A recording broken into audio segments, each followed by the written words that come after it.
Okay, so all that being said from my previous video about the Antichrist, there are many antichrists operating in this world. The spirit of the Antichrist is operating in this world.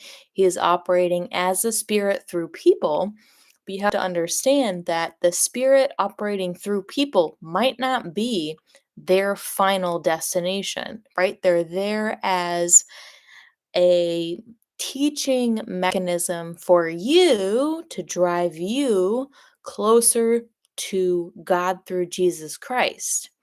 So oftentimes they can come in through your family, oftentimes they can come in through close relationships or people that want to have a relationship. They want to silly as it sounds, they like get close to these like the people that like want to pretend as if they're your almighty special person, but they're actually what they're doing is through the mechanism of the Antichrist, they're going to draw you closer to God because they're going to be the absolute opposite. And that's why the closer you get to them or the more you are agreeable to them, they get worse, right? Their behavior gets worse, right? The more you combat them, because when you combat the spirit of the Antichrist so much in the flesh, right? Because we don't war in the flesh, we war in principalities in higher places. The more you want to war in the flesh, the more they're going to come against you, the more they're going to be combative. So the lesson is to not be combative. If it comes down to it, you probably need to like get away from them, not be co-creating with them. If you're co-creating with the spirit of the Antichrist, it's like oil and water. You should be finding out it doesn't work, right? Does not work. But if it's somebody close enough to you, like a family member, when you try to combat them so hard, the reason why they're going to combat you so hard is because you're supposed to be closer to Jesus and let God do his judgment. So the spirit of the Antichrist is not all bad, but if you keep trying to combat them or conjoin with them, they're going to get worse. The behavior's going to get worse because the almighty judgment is for God, because God can do everything. God can do everything.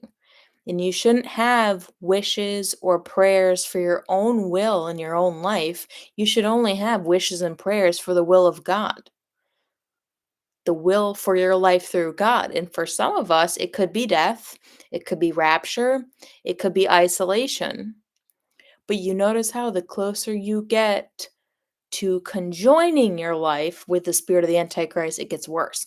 Or the closer or the more you try to combat verbally the spirit of the Antichrist, you notice how it gets worse.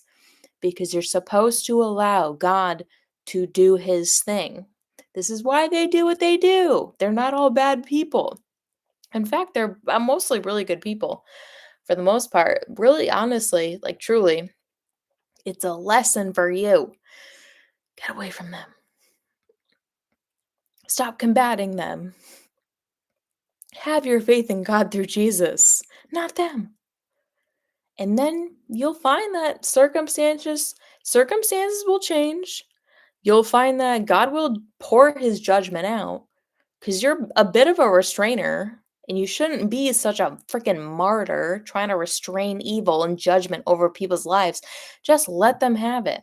They're going to have their almighty judgment day when you pull back. But they're not going to have it if you keep giving them mercy. No, it's for Jesus Christ to give them mercy. It's for God to give them mercy. It's not for you to give them mercy by giving them another chance. Like, let's have another go. Let's have another round. Let's have another debate. Don't debate them. Just let God do it. Just let God do everything at this point. This is why I'm so much enjoying my life at this point, is because God is so good and he is just doing it. He might tell you to plant some seeds, but he's doing the work. And this is heaven. This is heaven. And it's going to look like hell for some people. It's going to look like heaven for some of us. Heaven and hell. This is the weird world that we live in. This is the reality. You can't have your cake and eat it too, right? You can't have Christ and Antichrist. You got to make a decision. People got to make a decision. But they're going to have a hard time making a decision when you keep giving them mercy when it's only God's position to give them mercy. It's not your position. They won't change. You know they won't change. Oh, goodness gracious.